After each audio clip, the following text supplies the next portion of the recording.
So good afternoon and welcome to the 2023 budget proposal overview and policy discussion. At this time, I'm going to turn it over to our wonderful budget director, Mr. Pete McDivitt, as well as our equally wonderful deputy director, Rhea Price. Good afternoon, everyone. My name is Peter McDevitt. I'm City Council's Budget Director, and I'm joined by my Deputy Director, Rhea Price. We have a presentation prepared to review Mayor Gainey's budget proposals. I want to start off by thanking a few people. First, I wanted to thank our predecessors, Bill Urbanek and Mike Strelick, who kind of set the table for us and outlined the role the Council Budget Office has in this process. I'd also like to thank Mayor Gainey and his administration and the team in OMB. Rhea and I both worked in that office on the other side of the floor for a number of years. Time and effort goes into the preparation of both of these budgets, and we really appreciate all of that work. Lastly, I'd really like to thank City Council for putting their faith in Rhea and I and giving us this opportunity to help shepherd these budgets through the end of the year. And with that, the city's operating and capital budgets work as our primary policy documents. They outline how we intend to invest in the city to achieve the policy goals. These are the three priorities that Mayor Gainey outlined in his budget presentation back at the end of September. And here's our agenda for this afternoon. As we examine those priorities and we review the 2023 operating budget and how that impacts and changes it has on the city's workforce. And then we'll go over the capital budget before wrapping up things on a high note by going over the issues and challenges that the city is facing with our budgets.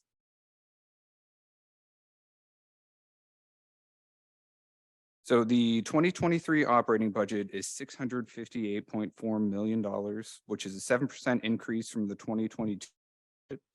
Most importantly, the mayor's budget meets the legal requirements that it's balanced. It has a fund balance ratio at or above 10%, and it has less than 12% of debt service ratio.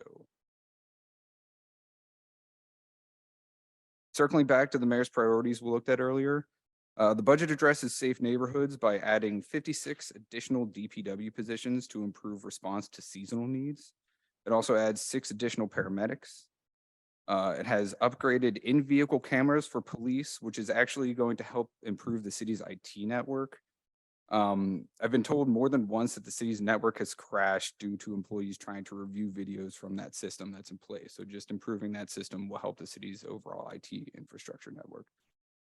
There's a new Swiftwater rescue equipment to be included in the budget, as well as a new comprehensive plan for city planning. A new investigator position has been added to the Department of Human Resources and Civil Services to focus on allegations of discrimination, harassment, and retaliation. And lastly, new teams have been organized in DOMI to focus on the bridge maintenance and reconstruction projects, a team to focus on landslide and slope issues, which you may recall from the mayor's address yesterday. He spoke about Pittsburgh's unique topography and its vulnerability to landslides.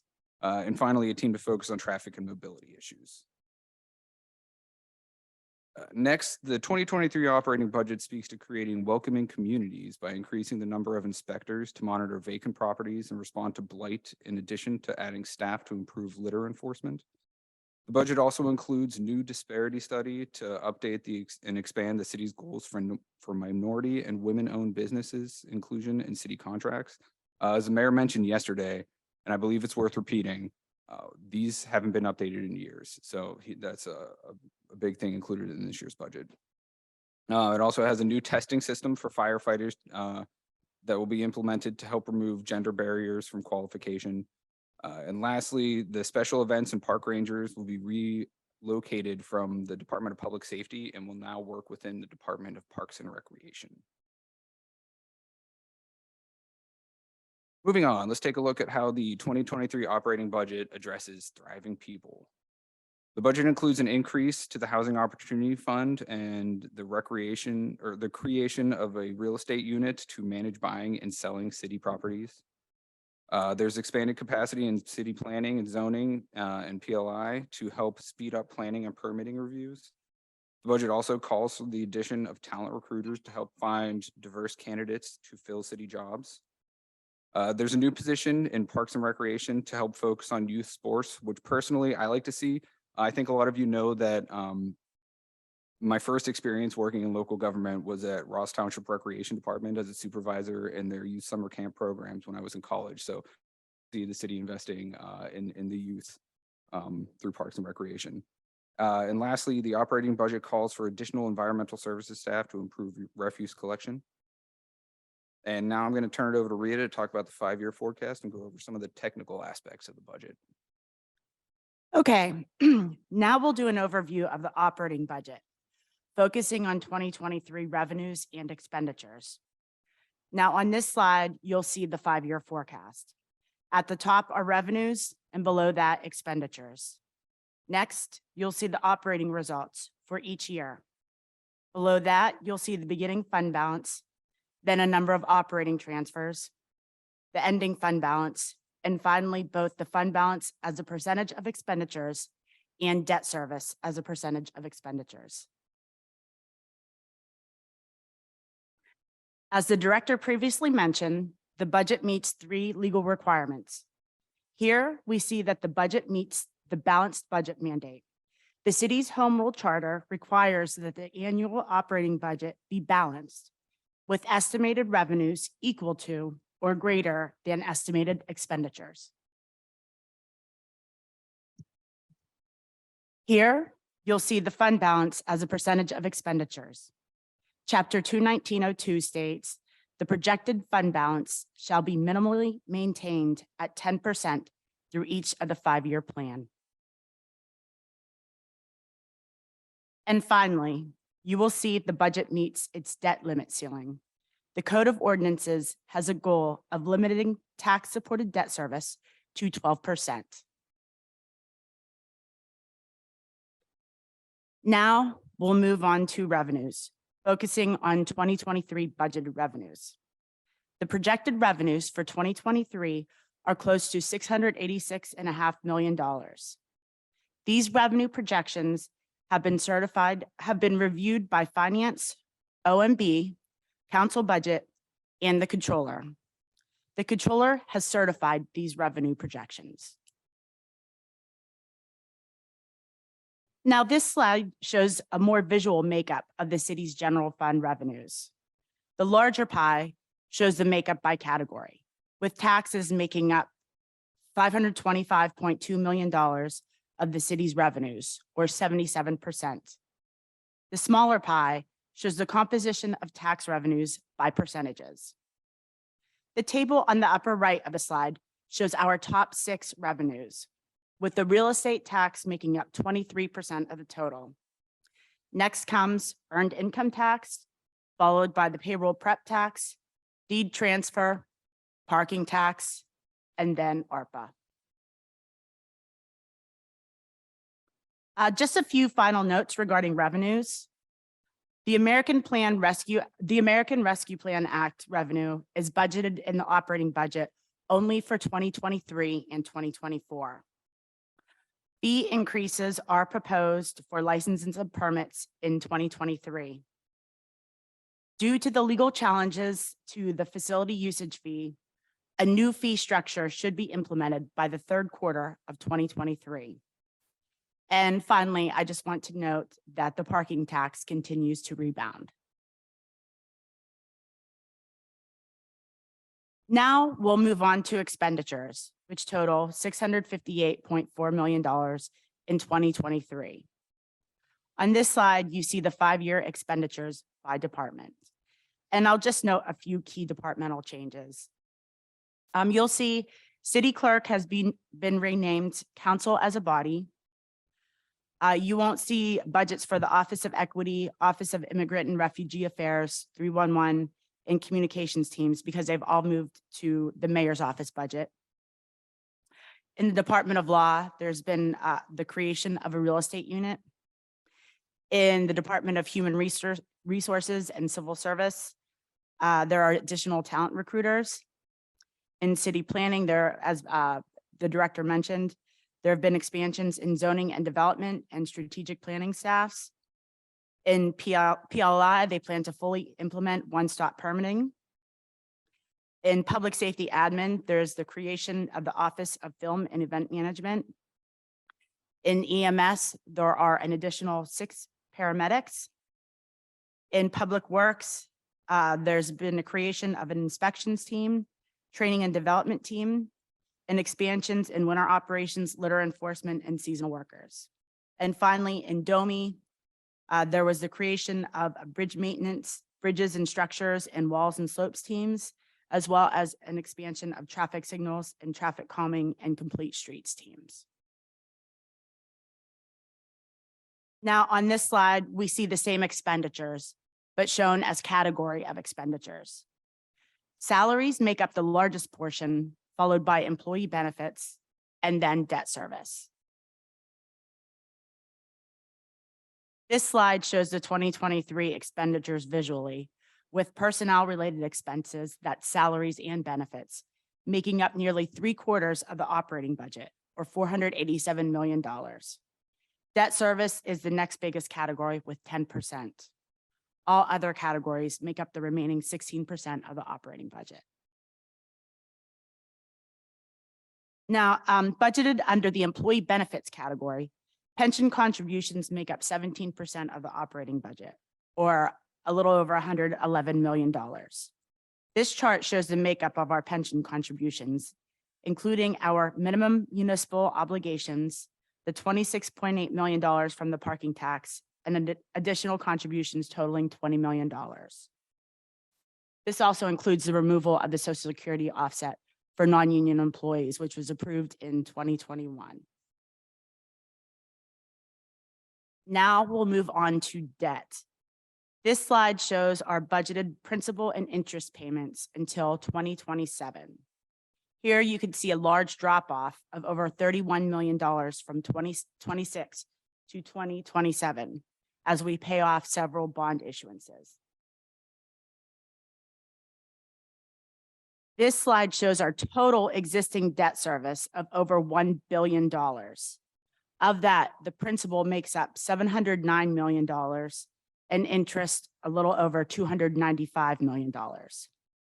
As you can see, we'll be paying on our current debt until 2047.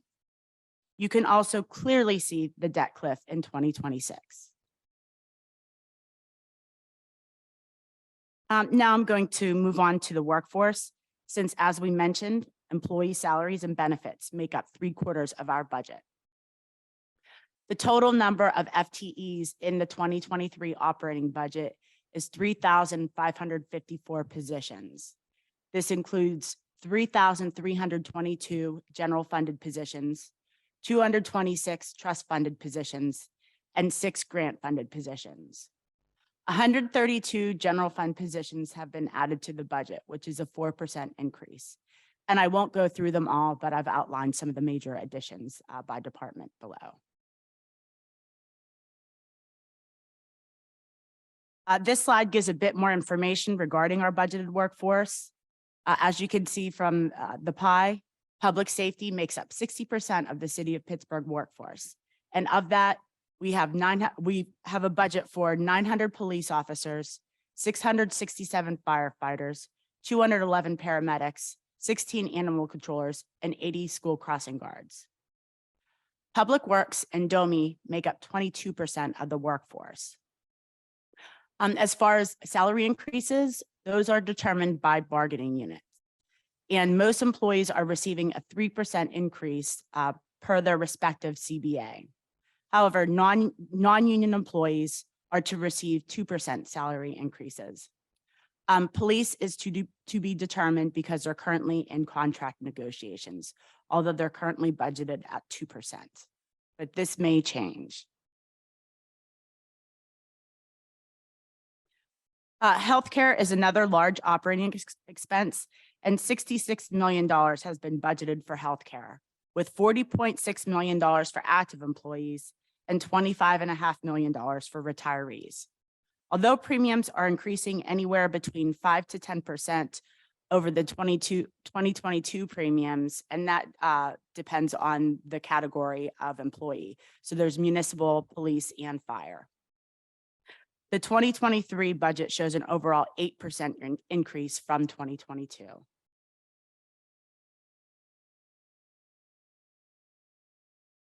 Violence prevention and community health has been a focus of the last few budgets. So we just wanted to outline a few places where the operating budget provides funding. First, we have the Stop the Violence Trust Fund, which includes funding for 19 community health and safety employees and 13 community services and violence prevention employees. The Office of Community Health and Safety includes $5 million for the AGH diversion program. And in council as a body, formerly the Office of the City Clerk, we have a Community Health and Human Services Policy Manager.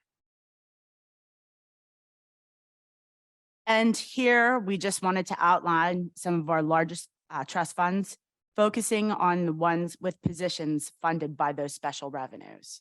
So like I said, you'll see some of the major trust funds, the 2022 budget, the 2023 budget, and then the number of FTEs.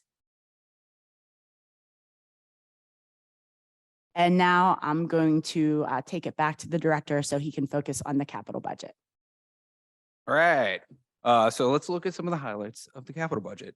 Anybody who's driven on city streets recently will be very happy to see that there's expanded investment in paving in the 2023 capital budget. You might remember just yesterday, council finally passed a resolution to move $400,000 to paving. So we know that that is sorely needed. There's also additional funding for traffic calming projects, which I know is something that council offices receives calls about constantly. So more funding for that. There's also funding for continued rehab of ball fields, healthy active living centers, and recreation centers.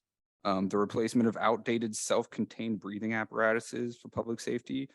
Just yesterday, council gave approval to enter in a grant agreement with FEMA to receive $1.7 million for that. There's also upgrades to all first responder radios. This was necessary because the system that they work off of will be obsolete soon. So we don't really have a choice in not funding that. There's also the replacement of chilling units for the Shanley Park ice rink, replacement and upgrades for park maintenance equipment, and increased funding for condemned property remediation, which I can tell you from my time in OMB was something that PLI was pleading for constantly. Just like landslides, you can't always predict when something catastrophic is going to happen to a building right in the middle of Butler Street or right in the middle of East Carson Street, and emergency demolition is required. So I think Director Kinter will be very happy and her staff to see that there's more funding for that. So let's talk a little bit about how capital budget proposals are received and reviewed. In accordance with City Code Chapter 218, proposals are scored by the Capital Program Facilitation Committee, which is currently made up of 6 individuals. There's 2 members from council, which is myself and Councilman Lavelle. There's 1 member from the Controller's Office, and there are 3 individuals from the Office of Management and Budget. 2 of those 3 carry half weight in their scores, so there's 5 total scores that can be applied. All the proposals are scored by the criteria that's shown here. It's also outlined in Chapter 218 of the City Code. And then those recommendations based on the scores are presented to the mayor, who takes them into consideration for his capital budget. So this is an important slide, I think, because it's important to note that council is not just considering the expenditures for 2023. You'll be approving a 6-year capital improvement plan. Many of the projects that are included in 2023 capital budget will dictate the expenditures in the capital budgets over the next few years. For example, in the 2023 budget, it may fund deliverables for design of a park reconstruction project. So that would likely be followed by funding for construction of that design in 2024 and possibly 2025 capital budgets. So as this process unfolds, try to keep in mind that we're not just considering next year, but also 2024 through 2028. So to take that example one step further, here's a snapshot of the 2023 capital budget. You can see the mayor proposed $8.6 million for park reconstruction projects in 2023. But this also shows that he's proposing a little over $11 million for park reconstruction projects in 2024, another $10 million in 2025, and so on from there. And this was pulled from the very next page in the capital budget. This is a good example of the different stages that the projects we're funding can be in. Some of these projects are in the initial planning phase, which will potentially lead to funding for design in future years, which would then lead to funding for construction. It doesn't all happen in 1 year. The city doesn't have the capacity to fund projects that way, or complete them in their entirety in 1 year. So it makes sense to spread them out over the few years. And it also gives you an opportunity to take your time in the process and make sure you're getting what you want. It reminds me of my favorite Stephen Sondheim lyric in the musical Into the Woods when Cinderella says, "How can you know what you want till you get what you want and you see if you like it?" So by taking our time, going through that planning phase to make sure we're getting what we want, and then through the design phase and knowing how much it will cost through construction, we're getting to take our time with it and parsing out those projects to make sure that we can make any adjustments necessary to make sure that we're getting what we want. So this is a different look at the 2023 funding for the capital improvement plan. Again, council will be passing a 6-year plan when they pass the capital budget. When the 2022 capital budget was passed, it included over $39 million in bond funding for 2023, which is 2/3 of the bond funding for 2023. So that meant there was only about $21 million available for new projects in the 2023 budget. And here's a look at the breakdown of the 2023 capital budget and how it's broken down by functional area. You can see a little more than 2/3 of the funding is going towards engineering and construction for facility improvements. You can also see 15% of that funding is being allocated towards public safety, which is mostly made up of the radios that I mentioned a few slides back, and is being funded with a state grant. So I think that's about $16 million of the public safety line is for those radios. So we wanted to pay homage to Mike Strelick with this slide. This was a favorite of his. Here we're showing the historical funding for the city that the city received in community development block grants. The graph with the blue slide shows the actual dollar amount that the city has received over the years. And the graph with the orange line shows those dollar amounts as they were impacted by inflation. So not only are we receiving less funding from the federal government, it's also worth less than it used to be because of inflation, and the CDBG dollars have gotten less and more restrictive on how they can be spent. So less money and making it harder to spend. And here is a quick visual breakdown of how the 2023 capital projects are spread throughout the city. You can see about $80 million, or almost half of the budget, is going towards citywide projects. And I would also like to give a little shout out to Council District 8 with a whopping $750,000 in the capital budget. Here we've talked about affordable housing a lot. It's something that is brought up at council almost constantly. The mayor's addresses that in a number of places in his budgets. So there's a little over $5 million that's been allocated in the capital budget to the URA for the Home Investment Partnership Program and housing development. There's $1 million in 2023 ARPA funding that will go to the Pittsburgh Land Bank. And $12.5 million will come out of the operating budget for the Housing Opportunity Fund and housing assistance.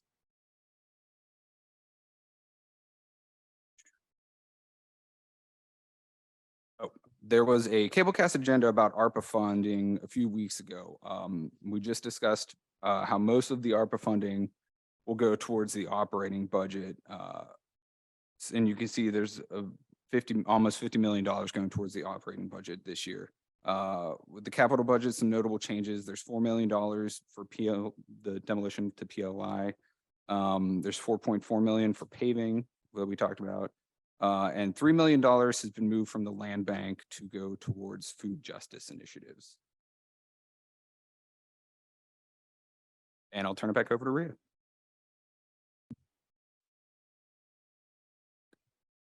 Since the fund balance is a way of measuring fiscal health, we're going to spend a few slides going over the fund balance. Now, this slide shows the projected ending fund balances from 2027 to from 2022 to 2027. It also shows the fund balance as a percentage of expenditures. As mentioned earlier, the city's policy is to maintain a minimum of 10% of expenditures each year. The city is projected to reach a high of 18.3% at the end of this fiscal year and reach a low of 10.2% at the end of 2026. Although this projects fund balances of over $100 million at the end of 2022 and 2023, it's very important to note that this would not have been possible without ARPA funds. Now, this chart shows fund balances going back to 2015. The numbers from 2015 to 2022 are estimates taken from the operating budgets from those years. You'll notice that even though in some years the fund balances are very similar, the percentage is very different. For example, 2015 and 2020 had similar fund balances of $64 million. However, the percentage differs, 12.7% in 2015 compared to 11% in 2022. That's because the percentage is a percentage of that year's expenditures. Now, it's also important to note that the city was in Act 47 until 2018. And in the Act 47 rescission report, which was issued at the end of 2017, the following statement was contained in the report. It will be difficult for the city to maintain fund balance at the GFOA recommended level of 16.7% while increasing its contributions to the employee pension fund and making additional investments in its infrastructure. But the city should establish a formal fund balance policy that requires unassigned fund balance to be maintained above a specific threshold, with the long-term goal of eventually raising that threshold to the recommended 16.7%. Because the city is still recovering from the pandemic, we're probably not in a position yet to raise it to that limit of 16.7%. But it's important that all of us are aware that this should be our long-term goal. And I'd also like to note that although city code sets a minimum of 10% fund balance, it does set an ultimate goal of 16.7%. As mentioned in the Act 47 rescission report, the GFOA recommends a minimum of no less than 2 months of regular general fund operating revenues or expenditures, or 16.7%. It also states that one-time revenues or expenditures should be excluded and recurring transfers should be included. So on that note, I just wanted to point out how the city has shown its 5-year forecast for many years. You can see that there is an entire section of transfers that is shown after expenditures.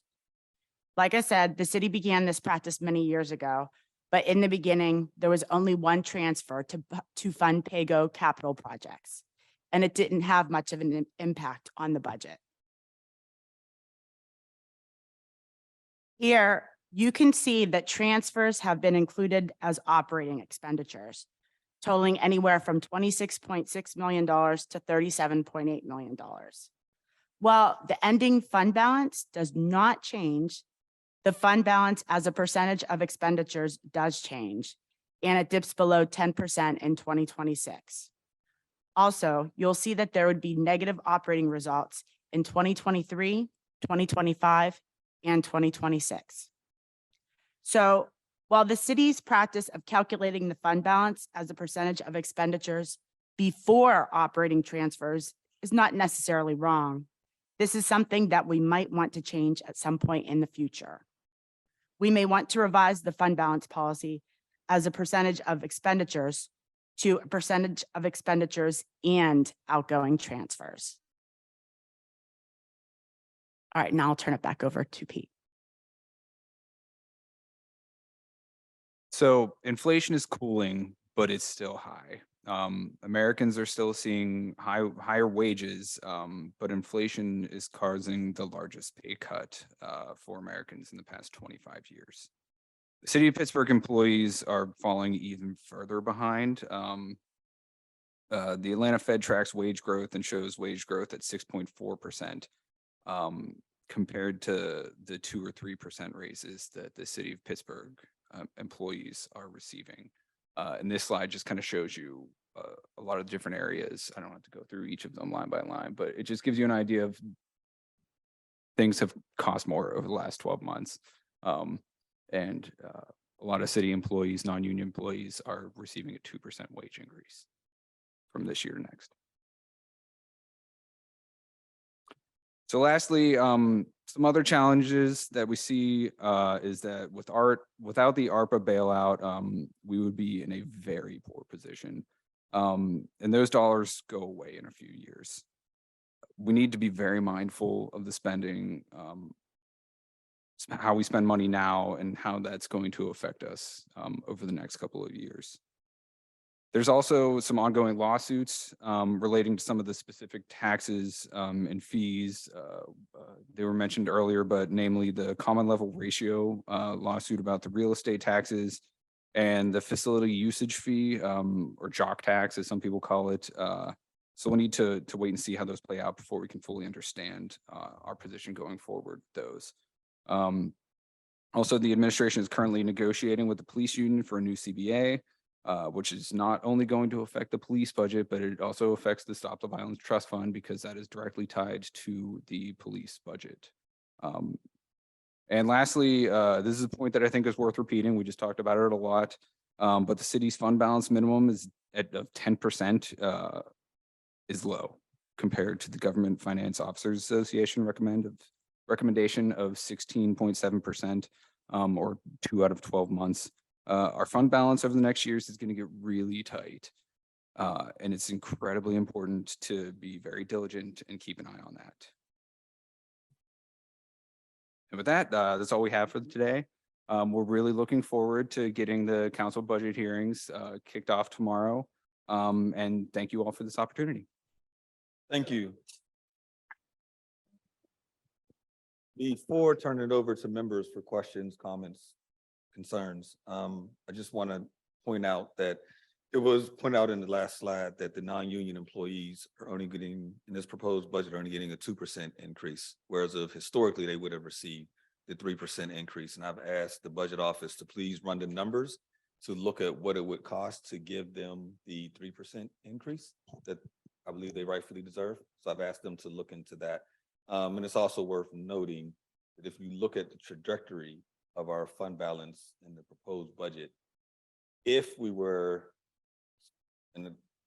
we would not have been able to withstand the pandemic if we allowed the fund balance to continue in the current projected direction. With that being said, I'll turn, Madam President. I just want to thank you and the budget office. As you're presenting, I'm getting text messages from media.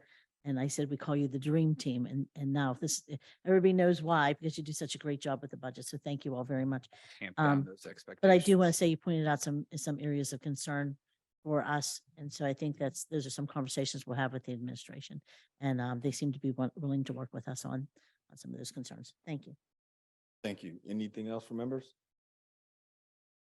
Councilwoman Gross, then. I just wanted to thank you, of course. And also I'm going to make sure I understand, I think the point that you've made on several slides here, but I'm just going to say it in my own words.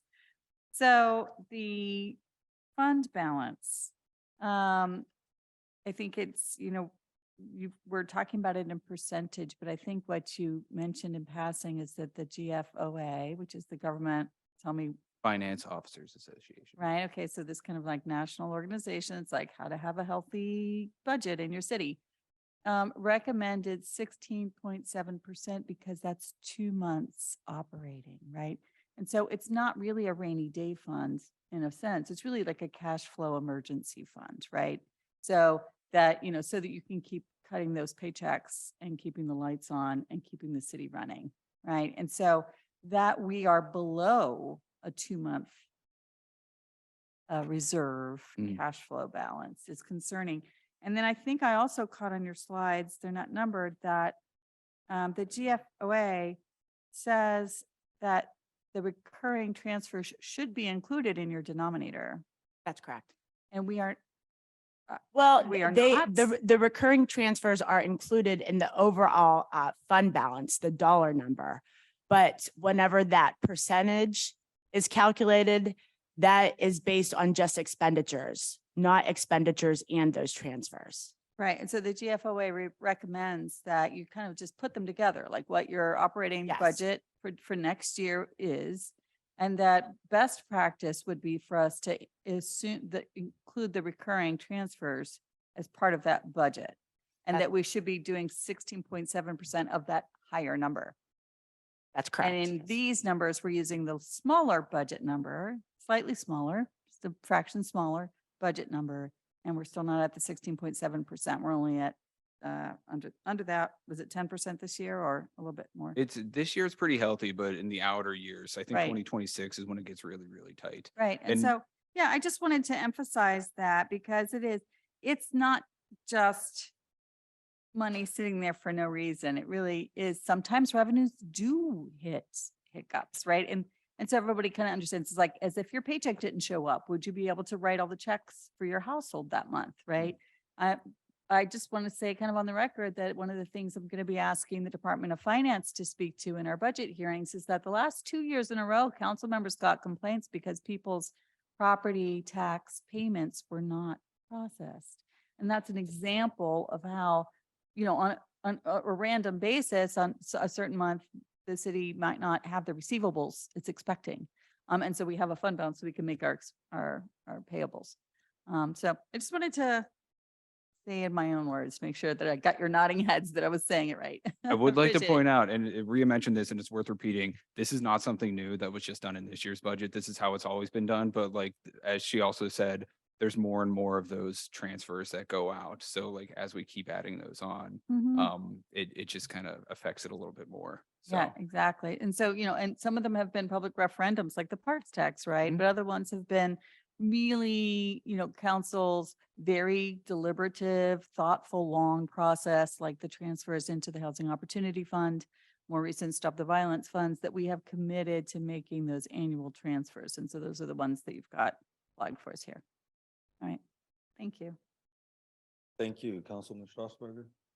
Thank you. Thank you, Mr. Chair. Thank you to our council budget office for putting this together. It's incredibly helpful, both the charts and the graphs and the numbers that you put together and the call outs to the high level. Really appreciate this. I'm looking at the 5-year forecast. I'm looking at the balanced 5-year plan. And I understand that when our ARPA dollars are fully expended and the jump between 2025 and 2026, until our debt service is retired from Act 47 in 2027, there's going to be that year in 2026 that is going to be potentially painful, especially if we continue to get challenged Mhm. in court with various taxes, as we are with the facilities. Facility usage fee. Usage fee and others. So am I reading it correctly that we are making up for that mostly through the fund balance decrease, or how are we, like, can you just kind of say in real terms, to your knowledge, to your understanding, how are we accommodating that sort of 2026 that potentially? So that year, the operating transfers, the only way that we're going to be able to make them is by dipping into the fund balance. Because the operating result for that 1 year is like around $5 million, I believe. So, and there's, I can't remember the exact amount of the transfers that year. It may be around $30 million. So that's a wide gap. So on one of the last slides where I showed the fund balance, if we showed the transfers as operating expenditures, if you'll look at the operating results line, you'll see 3 years that show fairly large negative operating results. So, and in that case, you have to dip into the fund balance. So, and that is why the percentage, will change, will flux. And in my sort of layperson's mind, an alternative to that could potentially be borrowing, right? Is that true, or is there something in the mechanics of that that would not actually work? To We help? probably wouldn't want to borrow in that case. Because that's what the fund balance is for, is to cover years like that.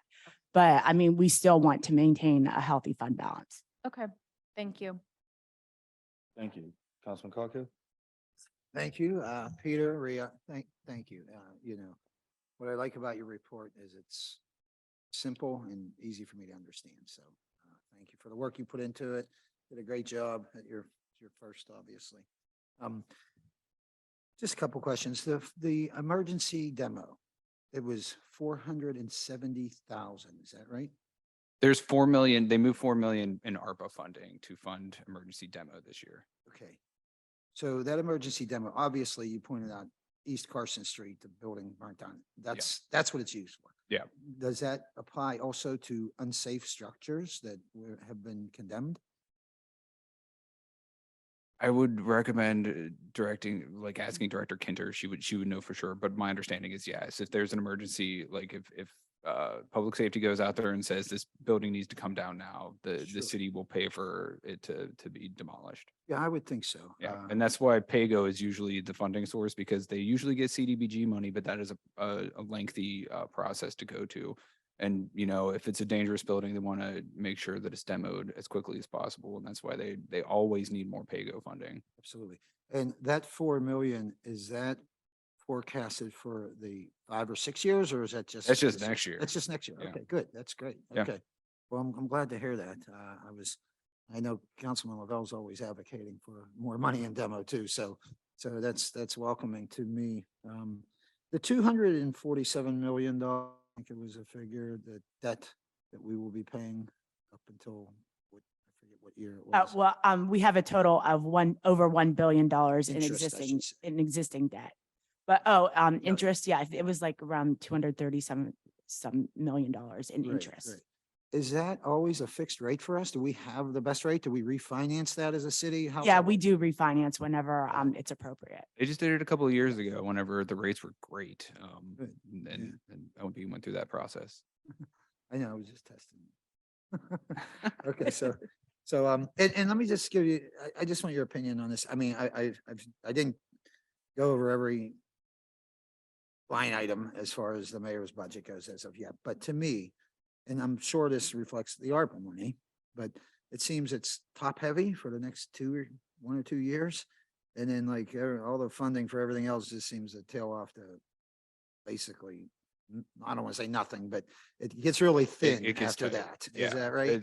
Speaking to what Councilwoman Strasburger was talking about, in 2026, we only have a $3 million transfer to PAYGO, which this year alone, we gave 4 million for demo. So like, that's what they usually need. And ARPA is not going to be there in 2026. So, you know, they asked for $4 million in demo, and we only have 3 million PAYGO total.